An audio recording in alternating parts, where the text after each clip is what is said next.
Hey ladies and gentlemen, I hope you guys are doing amazing. So in this particular video, we're going to be discussing labels, okay? And you know, I believe that labels are used all the time, right? We use labels to, to box someone or something in, right? We use them to box something or something into as if to say, okay, this is definite, right? This is conclusive, right? And I know this, right? I know this, right?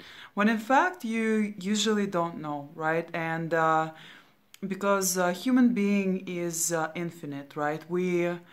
The human consciousness, it's extremely vast, right? And it's always changing, it's always evolving, right? And of course, not everyone evolves, not everyone wants to change. A lot of people resist change, right?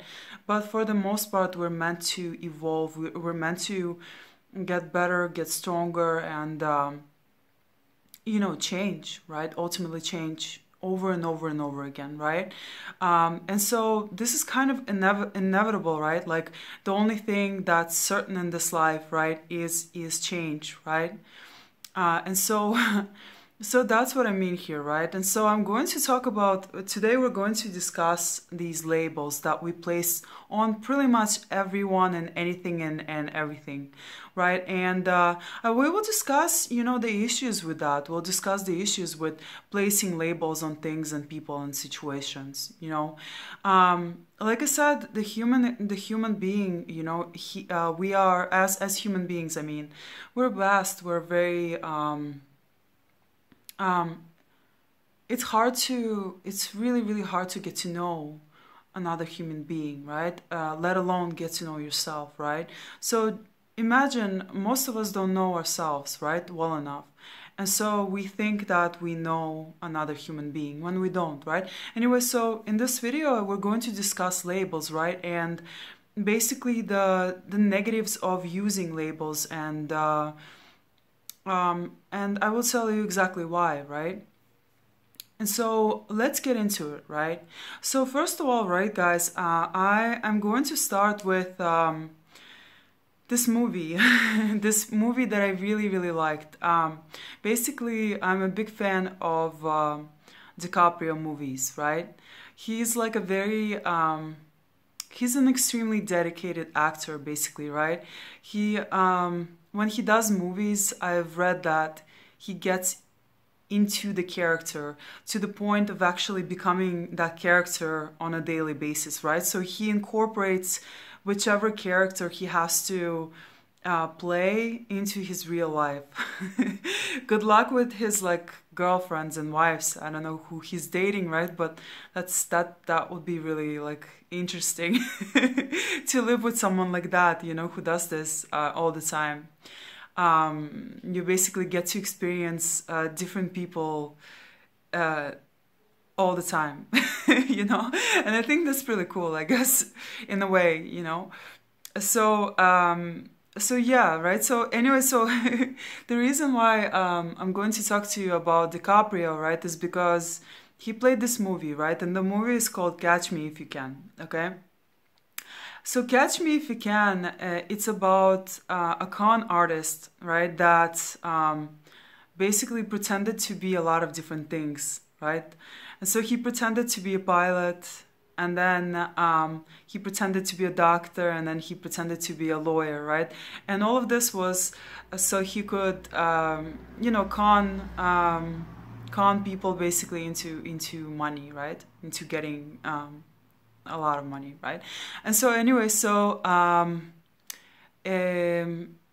and so basically, what I really enjoyed about this movie is that it shows that we're really, all of us are, as humans, we're actually, we're playing, in a sense, we're playing different characters, just like he did, right? When you become a doctor, you play this character, right? That's a doctor, right? And what's a doctor? Who is a doctor? A doctor is, they're supposed to be serious, right? They're supposed to be kind of a little bit even uptight, maybe, right? They're supposed to be very smart and analytical, right? And yeah, they're supposed to be very detail oriented, right? And so on. And same for doctors, pilots, teachers, right? We all assigned a certain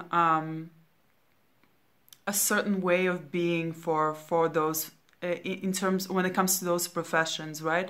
So when we place someone in a box like that, we think of them in a certain way, right? And so that movie kind of shattered, I think, people's perception or perspective on the fact that a human being can be in this movie, right? I'll go back to this movie. In this movie, he plays like different characters, right? And he's faking it, right? But he's extremely he's so good at faking those professions that everyone believes him, and he ends up conning a lot of people as a result, because they believe him. He basically he acts the part, he dresses the part, right? And so, yeah, in a sense, right, a lot of us are operating in this way too. We're merely playing a character, right? But is that doing us any good, really? To always play a character and to always kind of be different with, different people, right? Depending on where you're at, right? Maybe you're in school, maybe you're at home, maybe, so I would say that it is extremely difficult to keep up that those personas or those masks. It's extremely tiring, it's energy consuming, right? And eventually it just gets old, right? Isn't it just easier being yourself, this way you don't have to put all of that energy into constantly pretending to be someone you're not really, But anyway, so I wanted to give you an example, and it is many people have showed that it is extremely easy to fake persona, right? Some kind of a character. It's easy to fake a character and to have everyone believe in that character, okay? Which in reality is not really you, right? He was, I guess, DiCaprio. Let's go back to that movie, right? In that movie, DiCaprio was really a con artist, right? And underneath that, of course, there were many other layers, right, to him. But he wasn't a pilot, he wasn't a doctor, he wasn't a lawyer, right? He was merely pretending to be, right? Anyway, so yes, I believe because so many people are pretending to be someone that they're not, right?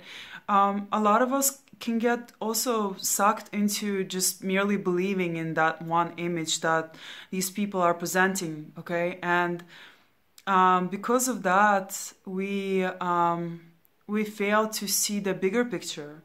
We fail to see the real persona behind that facade. We fail to see the entirety of that person, right? Be it good or bad, right? Because we've placed them into a certain category, into a certain box, right? Which makes things easier for us or safer for us, right? And so yeah.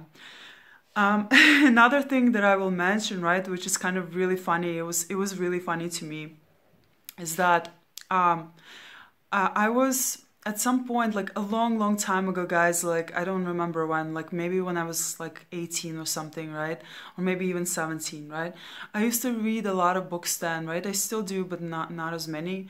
And I came across this really interesting book, right? And it basically kind of like shattered my reality of what people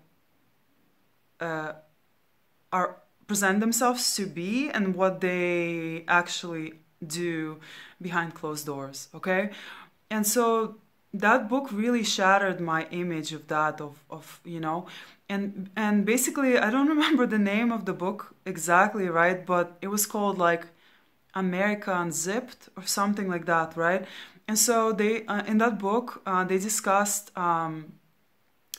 how all these politicians, how all these lawyers, and how all these famous public figures, right?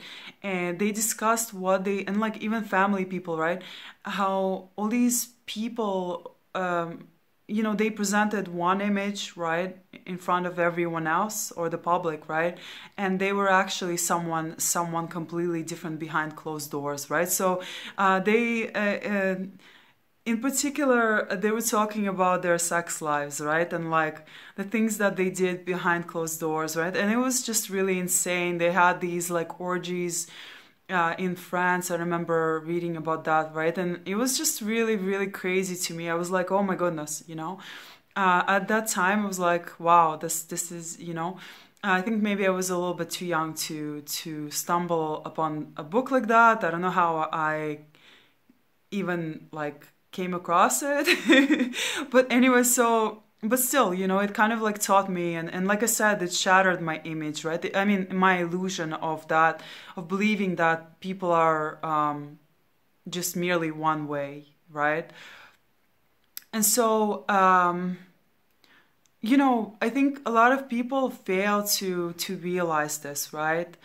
And you know and so that's the biggest issue in our society, is that we would like to look at things in just merely black and white, right? When in reality there are gray areas, right? And rainbow areas, and I don't know, and so we fail to see the rainbow. We fail to see you know the the gray, right? And we just like to look at things in black and white, right? It's either this or it's that. But it's really not like that, right? Human beings are infinite. Human beings are diverse.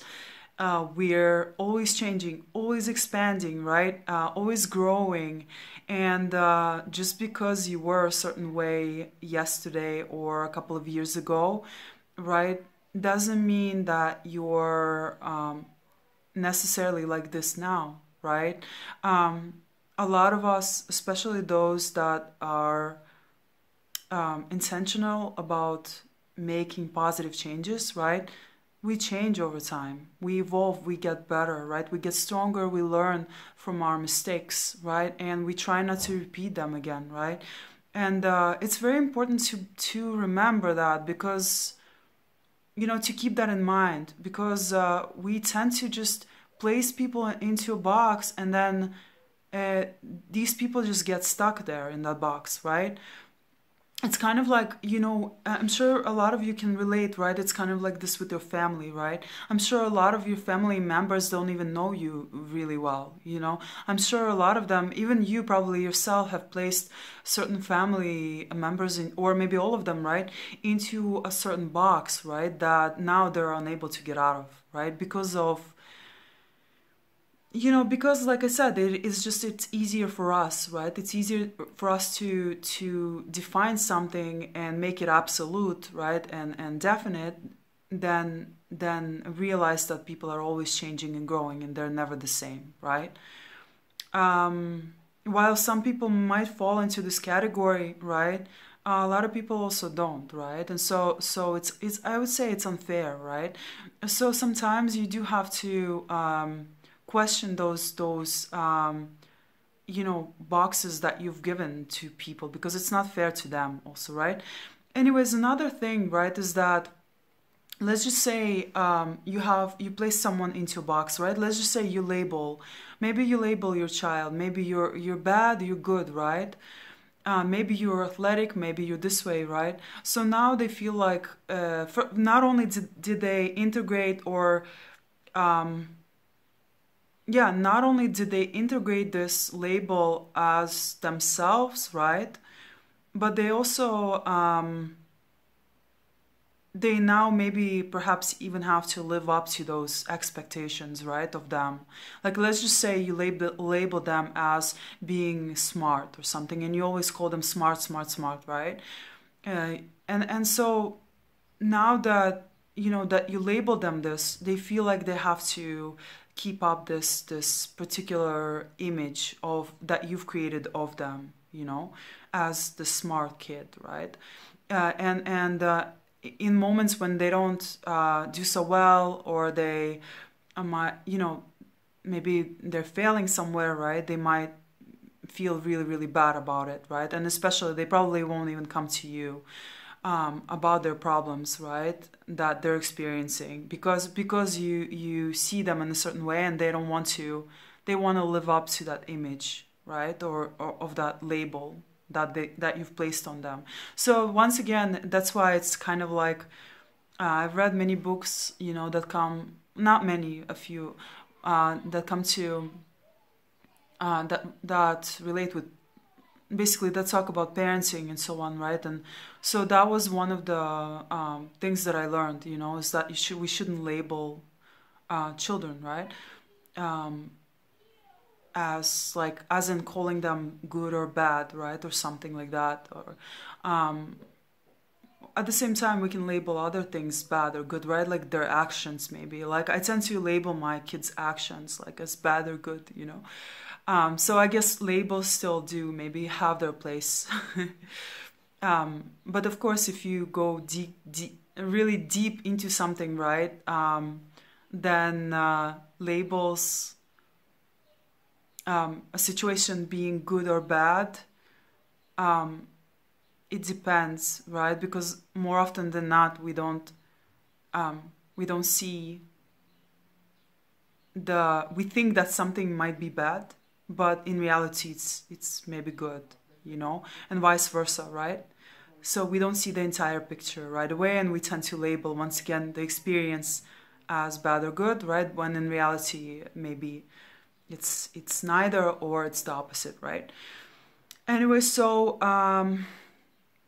there's that, right? And once again, right, labeling, it prevents us from seeing the truth, right?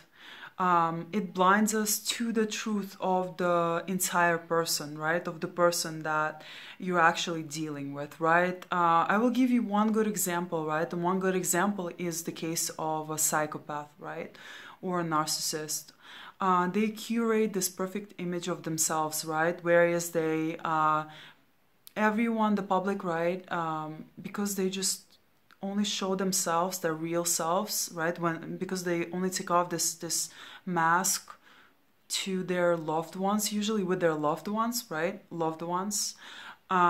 They usually nobody knows the real them. Nobody knows the real them. They just know this image, this facade, right? Maybe this Gucci suit, maybe this Armani suit, right? Maybe this beautiful car, maybe this fake confidence that they're presenting, right? Maybe it's this ability to talk to people, a lot of people, right? And maybe they seem to connect with a lot of people, right? But in a sense, this connection is very artificial, and a lot of people fail to see it, right?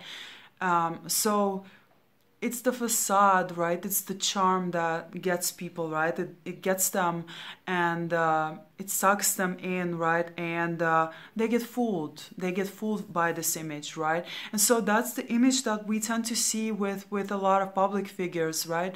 And we tend to see this image with a lot of celebrities, right? We tend to see this image with even the presidents, right? People fall for this facade, right? But you really have to question and ask yourself, what is this person like underneath the mask? Are they the same way? Are they also charming and kind? And of course, the politicians, they have their own, dirty closets, right? And skeletons, right? We all know that. But many of us fail to realize that these people could be horrible, right? Underneath the facade that the public is seeing, okay? And that's the case with, people with personality disorders, right? I'm going to label this. And yes, actually, speaking of labels, okay, once again, let's talk about psychological labels now, okay? In psychology, especially in America, everything is labeled, okay? Everything is a disorder now, okay? So, no matter what you do, maybe your kiddo eats a little bit too much sugar, right? And they start being, maybe you're not so educated when it comes to their diet and nutrition, right? So you feed them the typical, the junk food, I don't know, white bread, right? Maybe you give them a lot of candy and so on. And so now they're extremely hyper, right? They're always like all over the place. And if you consider the fact that they're actually a kid, right? And also if you consider maybe if it's a guy, right? A boy kid, right? Then of course he's going to be hyper, but now they're being labeled, with having like attention deficit disorder or something like that, right? Or HDHD. Anyways, I forgot the name of it. Oh my goodness, I forgot the name of this disorder, but it's like hyper, when a person is hyperactive, basically, right? So anyway, they're being labeled with all of these labels, right? Psychological labels, when in reality it could be the diet, right? The diet could be to blame, right? So take away the sugar, take away a few things here and there, and bam, voila, you have your normal kid back, right? Kids, guys, they, first of all, kids, and actually even adults, we should have a lot of energy, okay? That's the natural state, okay? When a person is operating, when a person is connected to their higher divine, their source, right? When the person is living in their purpose, when the person is in alignment with who they are, they will always have a lot of energy naturally, okay? And when the person, takes care of themselves, right? They're eating healthy, they're working out, right? We're naturally going to have a lot of energy, okay? And that's okay. And kids are naturally connected in the beginning, right? At least in the beginning of their life, until a certain age, right? And so they naturally have a lot of energy, okay? And that's perfectly normal, But they're being diagnosed with a lot of different things, right? For example, also another example, right, is that kids in school, right, in schools, they're not, until a certain age, they're not supposed to sit for long periods of time. It's not healthy for them. It puts a lot of stress on their bodies, right? It's not natural for them. They're not supposed to be sitting still for long periods of time in school, confined within the four brick walls, right, of a school. And also, right, this especially relates to kids, boy kids, right? Male kids naturally have more testosterone, which makes them more hyperactive, okay? They need more like rough play and so on, right? And because of this, a lot of boys are being diagnosed with things that they don't have, And so this is really unfair to them. It's really, it's unfair. It's and it's dangerous, But okay, sorry. Let me just. I have a new cup. Like it? I love this cup. It's so nice. Anyway, so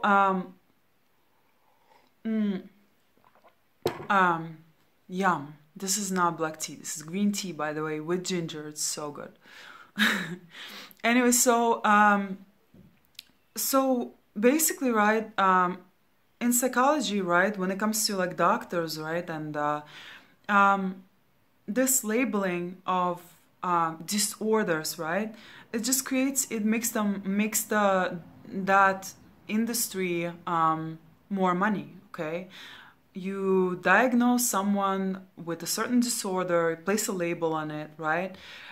And you can now give them pills, right? You can offer your counseling services, right?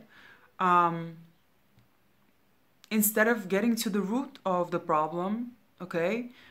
you're just placing a label. Once again, you're limiting whatever it is that they're experiencing, and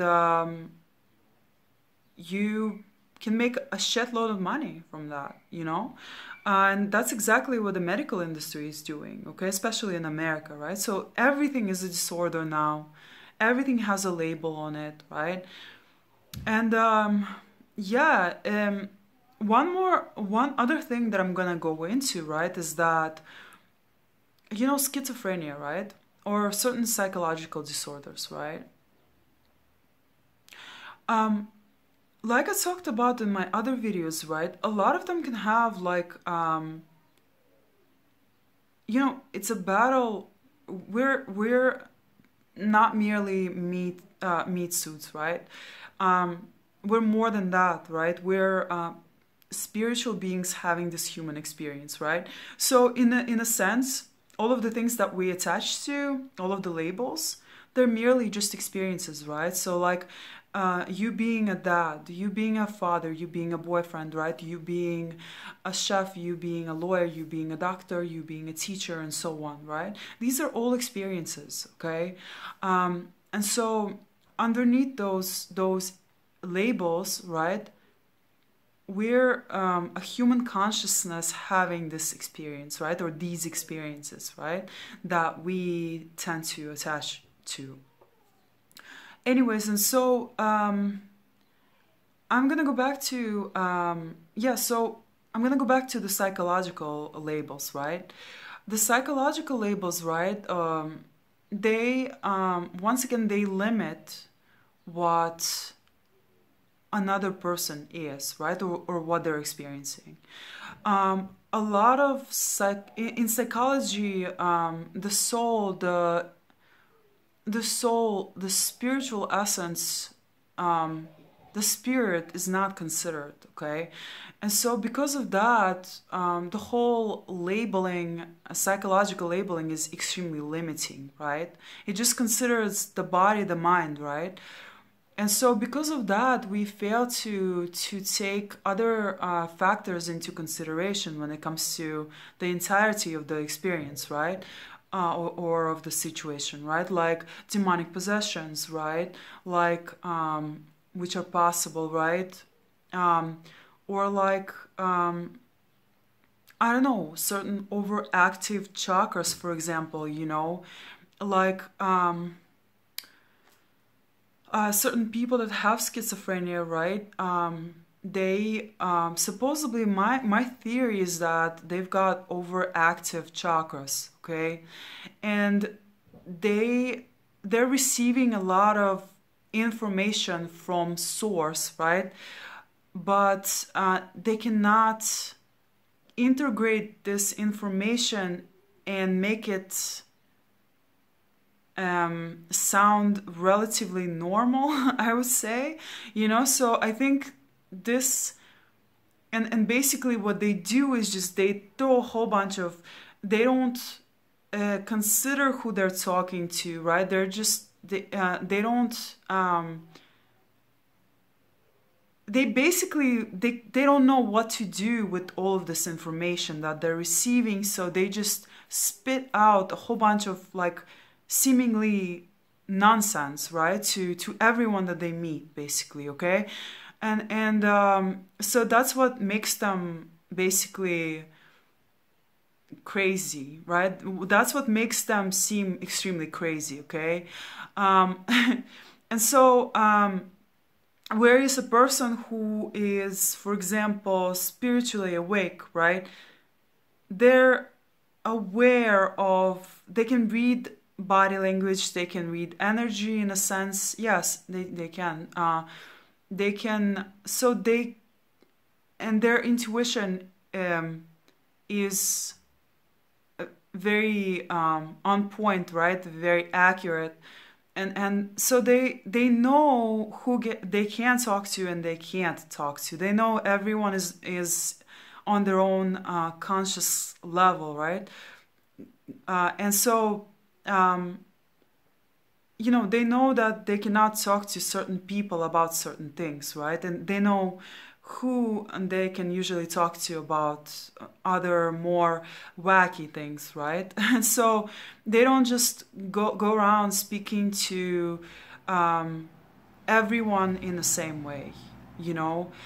So that distinguishes, for example, a spiritually awake person, an aware person, in comparison to someone that's considered to have a mental health problem or disorder, right, or schizophrenia, for example, right.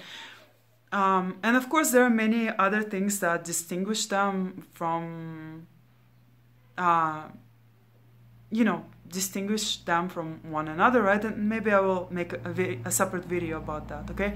But yeah, but this is just my theory, okay? I could be wrong about this, okay? Anyway, so yeah, guys, I hope you enjoyed this video, and stay tuned for more, all right? Much love to you.